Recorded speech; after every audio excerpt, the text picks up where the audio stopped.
Coronavirus, au nom de son père, un habitant de Wuhan accuse les autorités chinoises d'avoir minimisé la maladie. Je n'ai plus peur.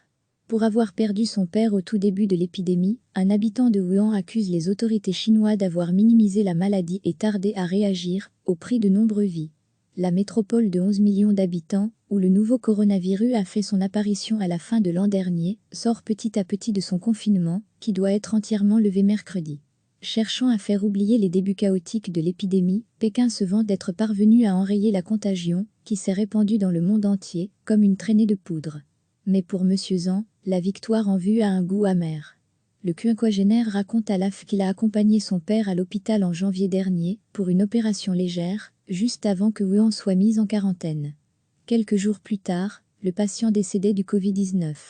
Accusant les autorités de mensonges et d'incompétence dans la gestion du virus, il attend des explications. « Je n'ai plus peur », dit l'homme, qui assure avoir contacté en vain la mairie de Wuhan. « Je veux connaître la vérité. » Monsieur Zhang ne donnera pas son nom complet en raison des conséquences à attendre, pour ceux qui parlent à la presse étrangère.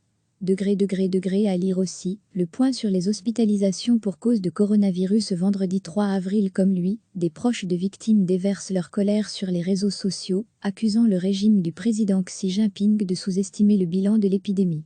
Combien de familles ont été dévastées par un fléau qui aurait pu être arrêté, s'interroge une veuve wuhanaise, qui traite le pouvoir de criminel sur le réseau social Weibo. Si l'apparition d'un nouveau virus a été constatée début décembre, des médecins de Wuhan ont été réprimandés à la fin de ce même mois pour avoir donné l'alerte sur sa dangerosité. Il a fallu attendre le 20 janvier pour que les autorités sanitaires annoncent sa capacité de transmission interhumaine, juste avant la mise en quarantaine de la ville. Entre-temps, des millions de personnes avaient quitté la ville, propageant la maladie dans le reste du pays et du monde. Le père de Monsieur Zhang, lui, est tombé malade peu après son opération. Il devait décéder peu après son admission dans un service pour patients en quarantaine. « Je suis hanté par les remords. L'emmener ici, c'était le mener à la mort », raconte le fils, convaincu que son père a contracté la maladie lors de son hospitalisation. En dehors de la Chine, Pékin fait face à des doutes croissants sur le nombre exact de victimes, y compris de la part du président américain Donald Trump. Selon les derniers chiffres officiels, la maladie a contaminé près de 82 000 personnes en Chine, dont plus de 3 300 mortellement, un bilan désormais très inférieur à celui de pays comme l'Italie, l'Espagne et les États-Unis. Pékin laisse entendre que son système politique autoritaire a permis de juguler rapidement l'épidémie. Mais le mécontentement populaire a aussi fait son apparition à Wuhan début mars, lorsque la visite d'une responsable du régime communiste a été troublée par des quolibets d'habitants confinés.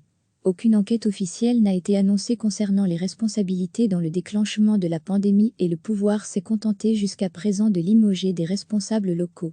Pas suffisant pour Monsieur Zhang, qui a trouvé du réconfort en ligne auprès d'autres proches de victimes. Certaines familles ont perdu 3 personnes, témoigne-t-il. Mais Internet n'est pas sans risque en Chine, et le groupe auquel il participait a été infiltré par la police qui a convoqué le principal animateur cette semaine, raconte-t-il. Peu après son décès, son père était incinéré en l'absence de la famille, confiné comme le reste de la ville. Maigre, tendu et le visage couvert d'un masque pendant son entretien avec l'AF, Monsieur Zhang résiste à présent à la pression des autorités, qui lui demandent de venir récupérer les cendres afin de les enterrer. L'homme ne veut pas se plier aux nouvelles règles, qui imposent à la famille de faire une demande officielle d'accès au cimetière, et d'y être accompagné par des fonctionnaires. C'est de la surveillance, dit-il. Les autorités justifient ces mesures par la nécessité d'éviter les rassemblements et tout risque de contagion. Des proches de victimes exigent une enquête officielle et des sanctions pour les coupables, résume Monsieur Zhang. Le comportement des dirigeants de Wuhan a provoqué cette catastrophe d'origine humaine, dit-il, avant d'énumérer. Les cadres ont caché la vérité et les experts ont menti, ce qui a tué beaucoup de monde, y compris mon père. Il est mort, mais je suis toujours en vie. Il me faut une explication. Cliquez sur s'abonner pour recevoir les dernières nouvelles.